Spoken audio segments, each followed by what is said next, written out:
Gangster विकास दुबे की मदद करने के आरोप में 2 पुलिस अधिकारियों को गिरफ्तार किया गया है। चौबेपुर के निलंबित एसओ विनय तिवारी और प्रभारी के शर्मा को गिरफ्तार किया गया है। सुबह से दोनों अधिकारियों से पूछताछ भी की जा रही है, जिसके बाद उन्हें मुखबिरी के शक में गिरफ्तार कर लिया गया है। गैंगस्टर विकास दुबे की करीबी अमर दुबे को एनकाउंटर में मार गिराया गया है। उत्तर प्रदेश पुलिस की स्पेशल टास्क फोर्स ने हमीरपुर में अमर को मार गिराया। अमर 2 जुलाई को बिक्री गांव में हुए शूटआउट में शामिल था। इस पर कानपुर देहात और चौबेपुर थाने में हत्या की कोशिश, लूट, रंगदारी जैसी गंभीर धाराओं में केस भी दर्ज थे। विकास दुबे पर भी पुलिस लगातार शिकंजा कस रही है। लगातार उसकी तलाशी में सघन सर्चिंग अभियान चलाया जा रहा है। साथ ही यूपी पुलिस ने इनाम की राशि एक बार और बढ़ा दी है। अब 2.5 लाख से 5 लाख रुपए की राशि कर दी गई है। यूपी में किसी अपराधी पर अब तक का ये सबसे बड़ा इनाम है। आज मोदी कैबिनेट की बैठक में कई अहम फैसले लिए गए हैं। केंद्रीय मंत्री प्रकाश जावड़ेकर ने कहा कि पिछले दिनों पीएम मोदी ने प्रधानमंत्री गरीब कल्याण अन्न योजना को बढ़ाने की घोषणा की। आज मंत्रिमंडल ने उसको लागू कर दिया है। उन्होंने कहा कि पहले 3 महीने में 1 करोड़ 20 लाख टन अनाज दिया गया और आने वाले 5 महीने में 2 करोड़ 3 लाख टन अनाज मुफ्त दिया जाएगा। उत्तर प्रदेश के गैंगस्टर विकास दुबे के ग्वालियर आने को लेकर आईजी राजा बाबू सिंह ने पुष्टि नहीं की है और न ही उन्होंने इसे सिरे से खारिज किया है। फिलहाल पुलिस की एक टीम भी लगाई गई है जो इस बात की जांच कर रही है। साथ ही पुलिस अलर्ट है। इंदौर एसटीएफ ने उत्तर प्रदेश के 4 बदमाशों को गिरफ्तार किया, जिनका कनेक्शन गैंगस्टर विकास दुबे से हो सकता है। पुलिस ने ऐसी आशंका जताई है कि आरोपियों के पास से 14 देसी पिस्टल, 23 और मैगजीन भी बरामद किए गए हैं। फिलहाल आरोपियों से पूछताछ जारी है। मंत्री प्रकाश जावड़ेकर ने बताया कि प्रधानमंत्री आवास योजना के तहत 107 शहरों में 1,08,000 छोटे मकान बनकर तैयार हुए हैं। इन मकानों को प्रवासी मजदूरों को किराए पर देने का सरकार ने फैसला लिया है। मजदूरों को किराए पर सस्ता मकान नहीं मिलता था, लेकिन अब सरकार ने उनके लिए फैसला लिया है। साथ ही एक और बड़े फैसले के बारे में बताया गया कि देश में 3 जनरल इंश्योरेंस कंपनियां हैं। सरकार इसमें 12,750 करोड़ रुपए का निवेश करेगी। ईपीएफ शेयरिंग अब 24% को और 3 महीने जून तक के लिए अगस्त तक बढ़ाने की मंजूरी मिल गई है। केंद्रीय गृह मंत्रालय ने राजीव गांधी फाउंडेशन और इंदिरा गांधी मेमोरियल ट्रस्ट की जांच के आदेश दिए हैं और इसके लिए इंटरनल मिनिस्ट्रियल कमेटी भी बनाई है। गांधी परिवार से जुड़े इन दोनों ट्रस्टों ने नियमों का उल्लंघन किया या नहीं, इसकी जांच होगी। बता दें कि कुछ दिन पहले भाजपा ने आरोप लगाया था कि राजीव गांधी फाउंडेशन को चीनी दूतावास से डोनेशन मिला था। ट्रस्ट के जांच के आदेश के बाद राहुल गांधी ने ट्वीट किया कि मिस्टर मोदी को लगता है कि सारी दुनिया उनकी जैसी है। वो सोचते हैं कि हर किसी की कोई कीमत होती है या किसी को डराया जा सकता है। वो ये कभी नहीं समझेंगे कि जो सच्चाई के लिए लड़ते हैं उनकी कोई कीमत नहीं होती, उन्हें डराया नहीं जा सकता। दुनिया भर में कोरोना के मामले बढ़कर अब 1 करोड़ 20 लाख के पार हो गए हैं। कुल मौत का आंकड़ा भी 5,48,000 से ज्यादा है, लेकिन पूरी दुनिया में करीब 70 लाख लोगों ने कोरोना से जंग भी जीती है और अब एक्टिव मरीजों की संख्या 45,25,000 से ज्यादा है। अमेरिका में कोरोना के मामले 21 लाख के पार हो गए हैं। वहीं अब तक 1,34,000 से ज्यादा लोगों की मौत हुई है। 13,55,000 से ज्यादा मरीज ठीक भी हुए हैं। अमेरिका में एक्टिव मरीजों की संख्या 16,25,000 से ज्यादा है। कोरोना के मामले में ब्राजील विश्व में दूसरे स्थान पर है। ब्राजील के राष्ट्रपति भी अब कोरोना पॉजिटिव हो गए हैं। यहाँ कोरोना मरीजों की संख्या 16,74,000 तक पहुंच गई है। अब तक 66,000 से ज्यादा लोगों की मौत हो चुकी है। वहीं इलाज के बाद लगभग 11 लाख से ज्यादा लोग ठीक भी हुए हैं। विश्व में तीसरे स्थान पर पहुंचे भारत में कोरोना के मामले अब 7,63,000 के पार हो गए हैं। देश में अब तक करीब 4,70,000 मरीज ठीक हो चुके हैं। वहीं 21,000 से ज्यादा लोगों की कोरोना से मौत हो गई है। भारत में कोरोना के एक्टिव केस 2,71,000 के पार है। मध्य प्रदेश में कोरोना संक्रमण की रफ्तार नहीं थम रही है। आज रिकॉर्ड 409 नए मरीज सामने आए हैं। वहीं आज 219 मरीज ठीक होकर के डिस्चार्ज भी किए गए हैं। 7 कोरोना संक्रमितों ने आज दम तोड़ा है। वहीं आज 10,787 कुल जांच की गई है। मध्य प्रदेश में 409 मरीजों के साथ कोरोना के कुल पॉजिटिव केस अब 16,000 के पार हो गए। मध्य प्रदेश में 629 मरीजों की अब तक मौत हुई है। अब तक प्रदेश में 11,987 मरीज ठीक हुए हैं। प्रदेश में एक्टिव मरीजों की संख्या 3,420 है। इंदौर में कोरोना के 44 नए मरीज मिले हैं। वहीं कोरोना से 3 और मरीजों की मौत के बाद अब आंकड़ा 252 तक पहुंच गया है। जिले में कोरोना के अब तक 3,871 मरीज ठीक हो चुके हैं। एक्टिव मरीजों की संख्या इंदौर में 875 हो गई। कोरोना संक्रमितों का आंकड़ा 5,000 के पास पहुंच गया है। मुरैना में कोरोना के 115 नए पॉजिटिव मरीज मिले हैं। वहीं आज कोरोना से 41 मरीजों ने जंग भी जीती है। मुरैना में अब तक 333 मरीज ठीक हो चुके हैं और जिले में संक्रमित मरीजों की संख्या 833 पहुंच गई, जिनमें से 496 एक्टिव केस हैं। बिना मास्क लगाए जबलपुर रेलवे स्टेशन परिसर और प्लेटफॉर्म पर घूम रहे लोगों पर जिला प्रशासन की टीम ने जुर्माना लगाया। बता दें कि रेलवे प्रशासन की टीम ऐसे लोगों पर पहले से ही नजर रख रही थी। वहीं जिला प्रशासन की टीम भी सार्वजनिक स्थलों पर घूम रहे लोगों पर अब कार्रवाई कर रही है। छत्तीसगढ़ में आज नए कोरोना मरीजों का आंकड़ा 100 तक पहुंच गया है। बिलासपुर से 22, रायपुर से 20 नए मरीज मिले हैं। वहीं जगदलपुर से 12, नारायणपुर से 10, राजनांदगांव से भी 10, बेमेतरा से 6, दुर्ग से 5 मरीज मिले हैं। वहीं दंतेवाड़ा से 4, कोरबा से 3 और कोरोना पॉजिटिव मिले हैं। छत्तीसगढ़ में अब तक कुल कोरोना पॉजिटिव के केसेस 3,526 हो गए। प्रदेश में आज 107 मरीज ठीक भी हुए हैं। छत्तीसगढ़ में अब तक 2835 मरीज ठीक हुए हैं। प्रदेश में अब एक्टिव केसेस की संख्या 677 है। जांजगीर जिले में कोरोना संक्रमण को लेकर स्वास्थ्य अमला अलर्ट हो गया है। कोरोना को देखते हुए हाट बाजार, राशन दुकान, सैलून, मेडिकल और दुकानों में अब रैंडम सैंपलिंग कराने के लिए उच्च अधिकारियों ने निर्देश दिए हैं। जिले में बिना ट्रैवल हिस्ट्री के कुछ लोग कोरोना पॉजिटिव मिले हैं, फिर अन्य लोगों को उनसे संक्रमण हुआ है। जिले में कोरोना मरीजों की संख्या कुल 276 हो गई है। मध्य प्रदेश में अब से हर रविवार को टोटल लॉकडाउन रहेगा। कोरोना की समीक्षा के दौरान सरकार ने फैसला लिया है। सरकार इस संबंध में गुरुवार को नई एडवाइजरी भी जारी करेगी, जिसमें यह भी प्रावधान किया गया है कि बिना फेस मास्क बाहर निकल रहे लोगों को पुलिस अब मास्क उपलब्ध कराएगी और इसके बदले मिनिमम राशि भी वसूली जाएगी। सीएम शिवराज सिंह चौहान ने मुख्यमंत्री स्ट्रीट वेंडर ऋण योजना और ग्रामीण कामगार सेतु पोर्टल का शुभारंभ किया। योजना के तहत ग्रामीण स्ट्रीट वेंडर्स को काम धंधे के लिए बिना ब्याज के 10,000 रुपए का कर्ज मिलेगा। इसके लिए बैंक में कोई गारंटी भी नहीं देनी होगी। जाति और शैक्षणिक योग्यता का भी कोई बंधन नहीं है। मध्य प्रदेश में मंत्रियों को विभाग बंटवारे में लेट लतीफी पर विपक्ष के साथ ही अपनों से घिरे सीएम शिवराज सिंह चौहान ने कहा है कि मुख्यमंत्री में सारे विभाग निहित होते हैं और वो मुख्यमंत्री हैं और सरकार सुचारू रूप से चल रही है। मुख्यमंत्री शिवराज सिंह चौहान ने कहा है कि कल होने वाली कैबिनेट की बैठक से पहले सब हो जाएगा। सीएम शिवराज ने कर्ज माफी को लेकर पूर्व कांग्रेस सरकार से 3 सवाल पूछे। उन्होंने कहा कि क्या कांग्रेस ने वचन पत्र में किसानों के 2 लाख तक के कर्ज माफी होने का वादा किया था? ऋण माफी का वादा था तो सरकार बनने के बाद केवल अल्पकालीन फसल ऋण ही माफ किए जाने की योजना क्यों बनाई? क्या इसकी कोई तारीख तय थी? श्योपुर में रामनिवास रावत की निजी कॉलेज की जमीन को सरकारी घोषित करने पर कांग्रेस ने सरकार पर पलटवार किया है। कमलनाथ ने कार्रवाई का विरोध किया है। उन्होंने ट्वीट किया है कि बीजेपी सरकार गलत परंपराओं को जन्म दे रही है, बदले की भावना से कार्रवाई की जा रही है। कांग्रेस इसे बर्दाश्त नहीं करेगी। मध्य प्रदेश में मंत्रिमंडल की शपथ समारोह को 6 दिन से ज्यादा हो गए हैं, लेकिन अभी तक विभागों का बंटवारा नहीं हुआ है। विभागों के बंटवारे को लेकर गृह मंत्री नरोत्तम मिश्रा ने उम्मीद जताई है कि आज विभागों का बंटवारा हो जाना चाहिए। सबसे चर्चा कर फैसला लिया जाता है। उधर प्रदेश सरकार के सीनियर मंत्री गोपाल भार्गव ने मंत्रिमंडल विस्तार को लेकर बेबाक बयान दिया है। गोपाल भार्गव ने कहा कि यहाँ कोई साधु संतों की जमात नहीं है, सबकी अपनी महत्वाकांक्षा है, इसलिए मंत्रिमंडल विस्तार में देरी हो रही है। मंत्रिमंडल में विभागों का बंटवारा कब होगा ये तो मुख्यमंत्री शिवराज सिंह चौहान ही बता सकते हैं।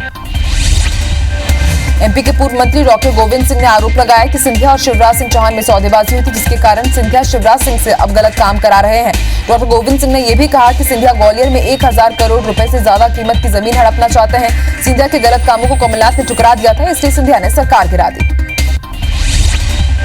मध्य प्रदेश में मंत्रियों के विभाग बंटवारे में देरी पर बीजेपी नेता अजय विश्नोई ने नुकसान की आशंका जताई है। विश्नोई ने कहा है कि हमारे नेता की बेइज्जती से कार्यकर्ताओं के नाराज होने की संभावना है। उधर पीसी शर्मा ने कहा कि महाराष्ट्र, शिवराज और नाराज गुटों में बीजेपी बंट गई है। पूर्व मंत्री सज्जन सिंह वर्मा ने भी ट्वीट कर बीजेपी पर निशाना साधा है। उन्होंने लिखा है कि मंत्रिमंडल में विभाग बंटवारे में जितनी जिद और खींचतान मंत्रिमंडल की मलाई के लिए कर रहे हैं, क्या उतनी ही जिद किसान कर्ज माफी के लिए भी करेंगे? ये भारतीय जयचंद पार्टी वाले। श्योपुर जिले को भी शिवराज मंत्रिमंडल में प्रतिनिधित्व देने की मांग उठी है। जनता ने बीजेपी के विधायक सीताराम आदिवासी को मंत्री बनाने की मांग की है। बता दें कि सीताराम आदिवासी जिले की विजयपुर विधानसभा क्षेत्र से विधायक हैं।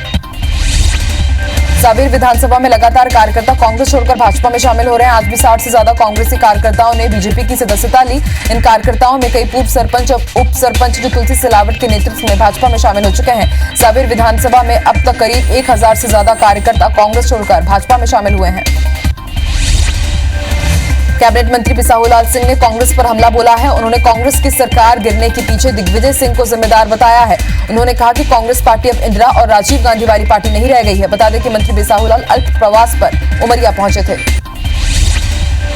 मध्य प्रदेश कैबिनेट मंत्री विजेंद्र सिंह आज भोपाल से गृह जिले पन्ना जाते समय हट्टा पहुंचे, जहां भाजपा कार्यकर्ताओं ने दमोह नाके पर उनका भव्य स्वागत किया। इस दौरान पूर्व मंत्री डॉक्टर रामकृष्ण कुसमरिया ने फूल मालाओं से मंत्री का अभिनंदन किया। मध्य प्रदेश कैबिनेट में राज्य मंत्री बनने के बाद गिरिराज दंडोतिया पहली बार मुरैना पहुंचे, जहां समर्थकों ने उनका जोरदार स्वागत किया। इस दौरान गिरिराज ने अपने गांव के पैतृक मंदिर गुर्ज बाबा के दर्शन कर पूजा अर्चना की और जनता का धन्यवाद भी किया।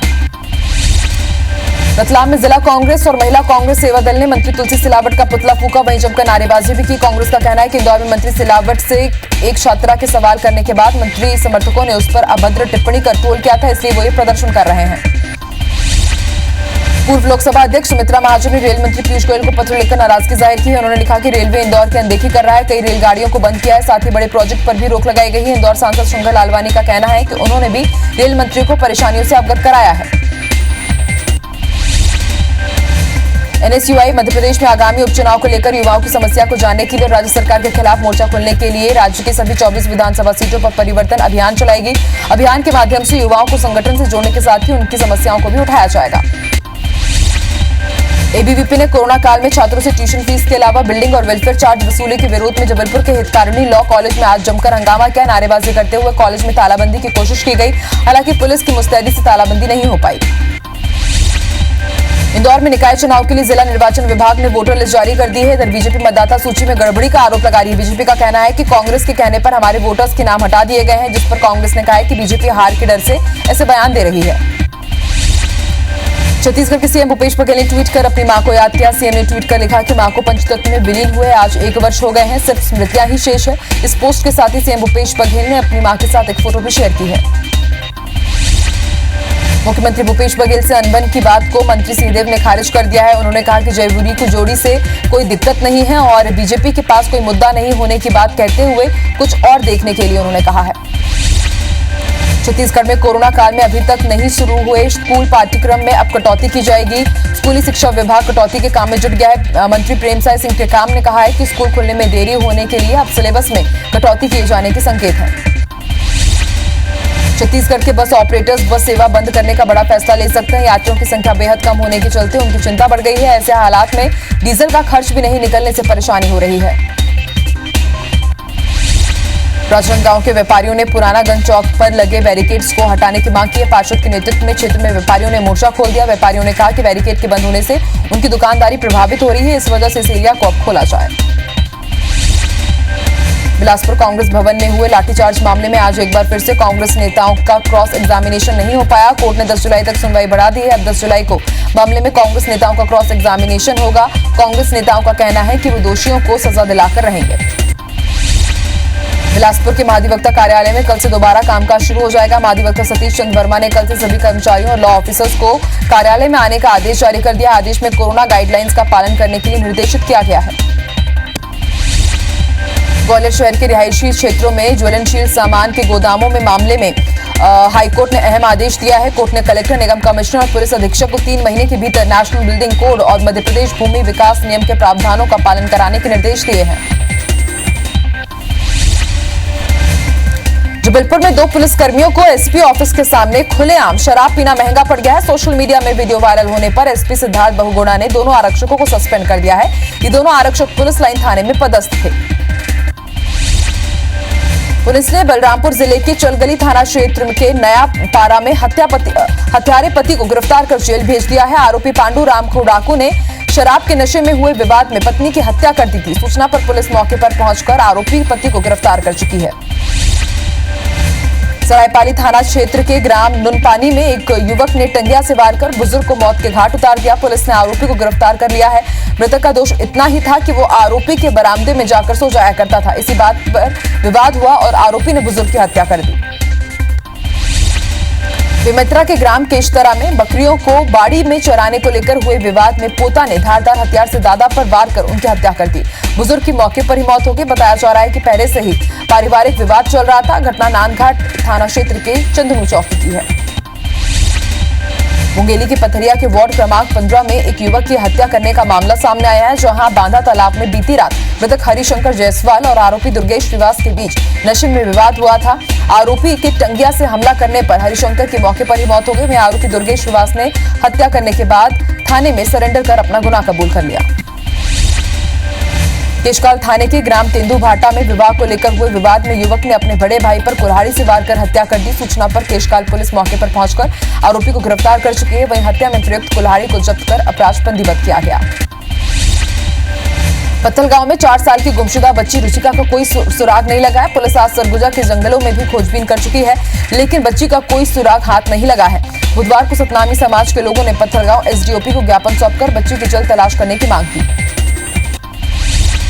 कोरिया जिले के कोटाडोल के खमरौद गांव में दुकान और मकान में चोरी की घटना हुई है। अज्ञात व्यक्तियों द्वारा ये चोरी की गई, जिसमें 2 लाख नकदी के अलावा सोने चांदी के जेवरात भी चोरी हुए। ये घटना कोटाडोल थाना क्षेत्र के खमरौद गांव की दुकान और मकान एक साथ लगे हुए हैं। पीड़ित सुनील राय ने चोरी की रिपोर्ट कोटाडोल थाने में की है। नवापारा में बीती रात को 2 अज्ञात चोरों ने एक ट्रांसपोर्ट गैराज के बाहर खड़ी कार की चोरी कर ली। चोरों की करतूत सीसीटीवी कैमरे में कैद हो गई। सीसीटीवी कैमरे में चोर गैराज के बाहर खड़ी 2 गाड़ियों में मास्टर चाबी लगाकर खोलने का प्रयास करते हुए नजर आ रहे हैं। पुलिस ने कटनी के कुटला क्षेत्र से गत 4 महीने पहले धान सहित चोरी हुए ट्रक मामले में आरोपियों को गिरफ्तार किया है। पुलिस को 16 दिन बाद ट्रक खाली हालत में मेवात ढाबे के आगे मिला है। आरोपी ने जबलपुर के पास ग्राम बरौदा में धान की बोरियां उतरवाकर ट्रक को बाईपास के पास छोड़ने की बात बताई है। बालोद के गुंडरदेही थाना क्षेत्र के सिकोसा जुनवानी मार्ग पर 2 युवकों ने नकली पिस्टल दिखाकर स्कूटी पर सवार 2 लोगों से 2000 रुपए लूटकर फरार हो गए। पुलिस ने सूचना पर 2000 रुपए और नकली पिस्टल जब्त कर दोनों आरोपियों को गिरफ्तार किया है। इंदौर जिला प्रशासन ने अब तक 11 लोगों के खिलाफ रासुका की कार्रवाई की है, जबकि करीब 10 लोगों को जिला बदर किया गया है। ये वो आरोपी हैं जो इंदौर में विभिन्न अपराधों में शामिल रहे हैं। इन सभी 21 आरोपियों पर शहर के अलग अलग थानों में कई केस भी दर्ज है। कोरिया के मनेन्द्रगढ़ और केल्हारी थाना क्षेत्र में पुलिस ने 3 अलग अलग मामलों में 2 क्विंटल गांजा बरामद किया है। साथ ही 5 आरोपियों को गिरफ्तार भी किया है। जब्त गांजे की कीमत करीब 20,10,000 रुपए बताई जा रही है। मुरैना में माता बसिया थाना क्षेत्र के पुलिस ने नगरा गांव में अवैध शराब की फैक्ट्री पर दबिश दी। इस दौरान शराब बनाने का सामान बरामद किया, जिसकी कीमत 4 से 5 लाख रुपए आंकी जा रही है। पुलिस ने 2 आरोपियों को गिरफ्तार भी किया है, वहीं 2 आरोपी फरार बताए जा रहे हैं। सरायपाली पुलिस ने ग्राम डोंगरी पाली नाला के किनारे एक भट्टे से 505 लीटर अवैध महुआ शराब के साथ 3 आरोपियों को गिरफ्तार किया है। आरोपियों से भारी मात्रा में महुआ और शराब बनाने का सामान भी जब्त किया गया है। शराब सहित उसे बनाने का सामान 50,000 रुपए का बताया जा रहा है। जांजगीर चांपा की चंद्रपुर पुलिस ने धोखाधड़ी करने वाले आरोपी एटीएम कर्मचारी को गिरफ्तार किया है। मामले में वार्ड नंबर 5 निवासी पीड़ित सदाशिव पांडे ने थाने में रिपोर्ट दर्ज कराई थी कि एटीएम कर्मचारी सुरेश चौहान से सहायता लेने पर उसने धोखे से एटीएम बदलकर खाते से 40,000 रुपए पार कर दिए। जांजगीर के शिवरी नारायण के महंतपारा में पुलिस ने छापा मारकर 25 जुआरियों को पकड़ा है। सभी लोग कृष्णा केशरवानी के घर में जुआ खेल रहे थे। पुलिस ने जुए के फर्ज से 1,10,000 और 6 बाइक और कुछ मोबाइल भी जब्त किए। डीएसपी निकोलस खलको ने बताया कि रात में मुखबिर से सूचना मिली थी, उसके बाद ये कार्रवाई की गई। जबलपुर में पिछले 2.5 महीने से अपराधी बेखौफ होकर वारदातों को अंजाम दे रहे हैं। हत्या और हत्या की कोशिश जैसी वारदातों को रोजाना अंजाम दिया जा रहा है। महज 75 दिनों में 22 लोग मौत के घाट उतार दिए गए। हत्या के प्रयास के 30 मामले दर्ज किए गए। में पुलिस बिगड़ी कानून व्यवस्था को काबू करने का दावा कर रही है। ट्रैफिक व्यवस्था सुधारने के लिए जबलपुर ट्रैफिक पुलिस ने शहर के अलग अलग इलाकों को गोद लिया है, जो उन इलाकों की ट्रैफिक व्यवस्था सुधारने की जिम्मेदारी उठाएंगे। 20 ऐसे इलाकों को गोद लिया गया है जो बदहाल ट्रैफिक व्यवस्था के लिए बदनाम है। इंदौर पुलिस विभाग ने सभी कर्मचारियों के अटेंडेंस के लिए एसपी कार्यालय में अब क्यूआर कोड सिस्टम शुरू किया है। इसके तहत कर्मचारी द्वारा क्यूआर कोड के स्कैन करते अटेंडेंस अपडेट हो जाएगी। बता दें कि सॉफ्टवेयर द्वारा क्यूआर कोड को जनरेट किया गया है। सुकमा के पाला मड़गू गांव में बुधवार की शाम को बस्तरिया फूटू खाने से एक ही परिवार के 6 लोगों की तबियत खराब हुई। लगातार उल्टी होने से सभी की हालत खराब है। वहीं गर्भवती समेत 2 महिलाओं की हालत गंभीर है। पीड़ितों को अस्पताल भेजने के लिए दोरनापाल से एम्बुलेंस बुलाया गया। मध्य प्रदेश में आने वाले समय में पूरे प्रदेश में कहीं कहीं भारी बारिश की संभावना है। मौसम विभाग का कहना है कि आने वाले 1 से 2 दिन तक प्रदेश की कुछ जगहों में बारिश जारी रहेगी। भोपाल, उज्जैन और चंबल संभाग में शाम को गरज चमक के साथ बारिश के आसार जताए गए, लेकिन आने वाले दिनों में बारिश की सक्रियता में कमी आ सकती है। बलरामपुर जिले में कई साल बाद मानसून ने सही समय पर दस्तक दी है। लगातार झमाझम हो रही बारिश के चलते किसानों के चेहरे खिले हुए हैं। जिले में किसानों के खेत में लबालब पानी भरा हुआ है। पानी होने से किसानों ने अब खेती की तैयारी शुरू कर दी है। राजधानी भोपाल में जोरदार बारिश का दौर जारी है। ऐसे में जर्जर भवनों से कोई भी कभी भी बड़ा हादसा हो सकता है, लेकिन इसको लेकर प्रशासन की नींद अभी तक नहीं खुली है। जो भवन सालों पहले जर्जर घोषित हो चुके हैं उन्हें अभी तक ढाया नहीं गया है। लोभी में लगातार हो रही भारी बारिश के चलते यहां के अधिकांश छोटे बड़े डैम पूरी तरह से लबालब हो गए हैं। वहीं राजीव गांधी जलाशय 100% भर चुका है। डैम के पानी को अब वेस्ट वेयर के जरिए मनियारी नदी में छोड़ा जा रहा है। इसके चलते नदी का जलस्तर तेजी से बढ़ रहा है। दुर्ग जिले में कोरोना संक्रमितों की जांच के लिए लाल बहादुर शास्त्री हॉस्पिटल सुपेला और जिला अस्पताल में ट्रू नॉट मशीन लगाई गई है। जिला अस्पताल में इस मशीन से जांच की जा रही है, लेकिन सुपेला अस्पताल में मशीन को रखे 1 सप्ताह से अधिक समय हो गया है, लेकिन अब तक मशीन का असेंबल नहीं हुआ है। कोरोना महामारी के चलते धमतरी जिले के मूर्तिकार भी प्रभावित हो रहे हैं। इन मूर्तिकारों को गणेश चतुर्थी के लिए कोई बड़ा ऑर्डर नहीं मिला है। लगभग 3000 मूर्तिकारों की आजीविका पर संकट गहरा गया। 50 लाख रुपए का व्यापार प्रभावित हुआ है। मूर्तिकारों ने सरकार से गुहार लगाई है। बहरहाल मूर्तिकार गणेश की छोटी प्रतिमाओं का निर्माण कर रहे हैं ताकि लोग इन्हें घर पर स्थापित कर सकें।